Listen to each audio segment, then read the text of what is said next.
Why? Welcome to the Elden Ring experience. We got Mr. Krabs, Larry the Lobster, Evil Toad People, giant man-eating finger spiders, and ordinary soldiers. Seth, what the heck is the point of this video?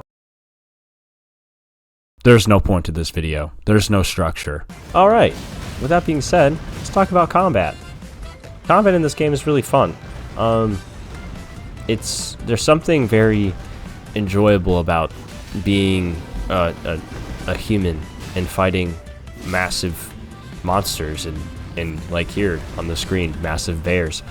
I think it's implemented really well. I think something that's really interesting as a newer Souls player is how the developers design enemies in scale to like the player. So like for example, using the bear, like I think how they design the hitboxes and everything is really interesting. And it makes for pretty fair fights, but also there are things, warning, nerd alert, like iframes where like you could straight up roll into an attack and it won't hurt you.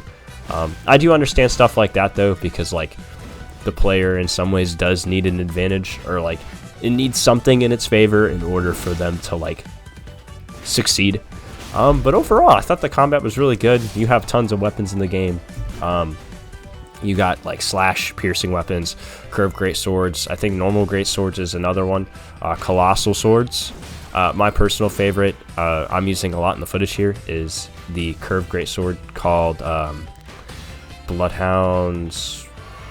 I don't even remember the name, but it has this really cool move, and it's my favorite sword in the game because I can do a backflip with it, guys. Who doesn't like a sword where you can just style on somebody and then I just vanish out of thin air and I just swing my sword up? It's the coolest thing ever. I think it's awesome. I want to take a moment and talk about the sound design in this game.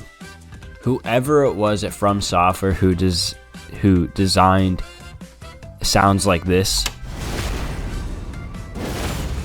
and sounds like this deserve a lifetime supply of Raising Cane's, because holy crud, it is like music to my ears every time. I love it. And I love you. You know what else is music to my ears? Hit it, Fergie.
Moving on, just like every other Souls game and Sekiro, Elden Ring has something called Grace Points. At Grace Points, you can upgrade stats, upgrade flasks, the effectiveness of flasks. You can change, you can divide the count between health and FP. FP is basically a bar used for, it stands for faith points. I believe it stands for faith points. And it allows you to use magic and special weapon abilities like my sword does with the cool backflip. You can also customize armor there, mix potions, and swap out magic and things like that.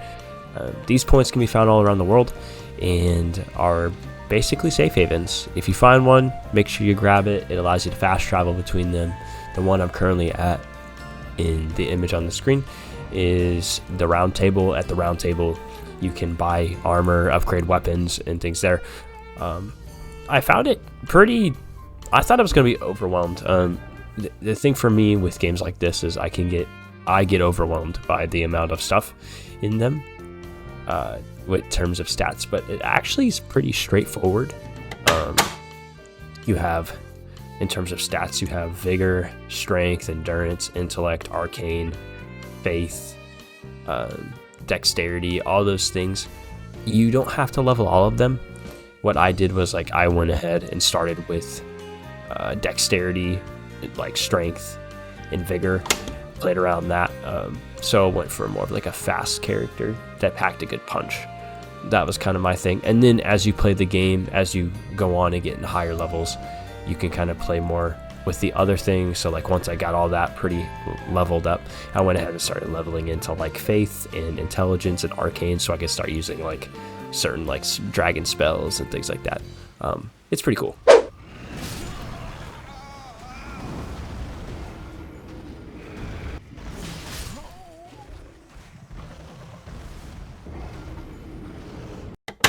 I hate this screen. Look, I know that this has been around since the first Dark Souls game, but I want to know who at From Software was like, hey, you know it would be a great idea?